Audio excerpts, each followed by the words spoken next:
Kamusta mga boss, si Sumerex ko, palyado, hirap mag-start, tumitirik at posibleng napasukan ng tubig yung tangke ng gasolina. Kaya samahan niyo ako mga boss para ayusin natin yan.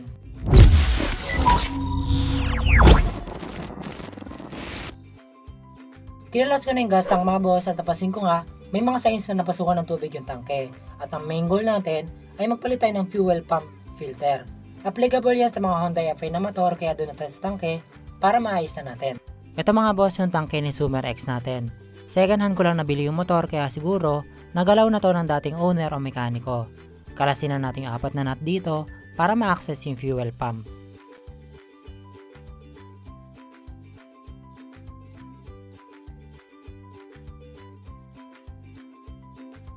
Ito mga boss, kung mapapansin mo may uka dun sa gas pump head banda. Isa yan ang dahilan kung bakit napasukan ng tubig. Hindi siguro nag-iingat yung dating gumawa dito sa motor na to. Bihira lang naman magkaganito na damage sa fuel pump dahil ang karaniwan lang ay kailangan lang magpalit ng filter mga boss. Kapag iangat na natin yung fuel pump, ipwesto or parang slide natin hanggang lumabas yung pinakadulo na gas floater.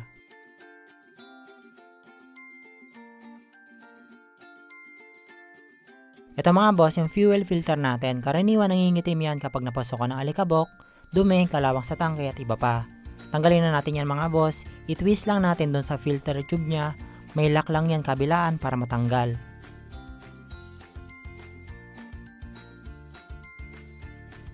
Bago tayo magpalit ng fuel filter mga boss, check mo yung tangke, tanggalin yung gas at linisan na rin lalo na kung may kalawang. And kunin na natin yung bagong fuel filter mga boss. Pinaka-recommended dun kayo sa mismong Honda bumili para siguradong genuine. Pero kung sakaling malayo o walang stock na available, pwede rin ang mga aftermarket o same compatibility katulad ng pang Beat FI, pwede rin dito sa Sumerex kaparehas. Compatible din yung pang RSFI at yung pang click na kulay puti or PCX ADB pwede rin dito sa Sumerex natin. And ikabit na natin mga boss, same opposite process lang kung paano nyo tinanggal. Huwag nyo kalimutan na may O-ring dyan sa filter tube nya, tapos twist nyo lang hanggang mag-lock in place. Ito mga boss, next step, kailangan natin ng bagong O-ring para sa fuel pump head. Pero kung wala kayong extra O-ring na makuha at buo pa naman yung luma nyo, pwede nyo subukan na ikabit dun sa tangke. Pero kapag napansin nyo na hindi pantay o mahirap ibalik, pwede nyo gupitan yung goma bahagya para umikli dahil nag-expand yan kapag nalalagyan ng gas or kahit bagong O-ring lalo na kapag aftermarket. Sa paggupit mga boss, dapat masikip ng konti kapag nilagay dun sa fuel pump head natin.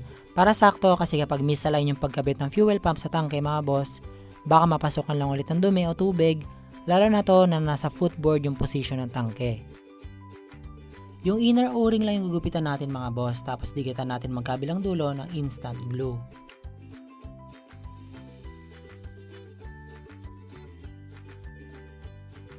Ito mga boss, pinalitan ko yung pump head cover nya dahil nga doon sa may damage kanina.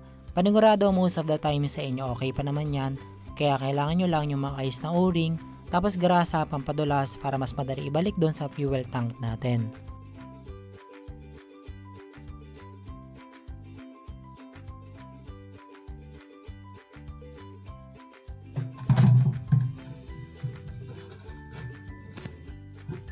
Then kabit na natin dun sa tangke, pinaka-importante na pantay at nakapasok ng maayos yung inner O-ring dun sa hulma sa butas ng fuel tank.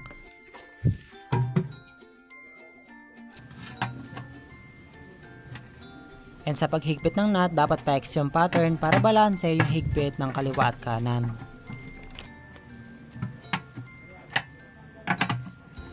And okay na mga boss, kabit mo na ulit yung ibang parts and wiring tapos test drive mo na. At gano'n lang magpalit ng filter mga boss, okay rin mag-DIY para makatipid at hindi naman gaano komplikado yung proseso. And salamat mga boss sa panonood, huwag kalimutan mag-subscribe and follow para mapanood nyo agad susunod na tutorial para sa Honda FI MC natin.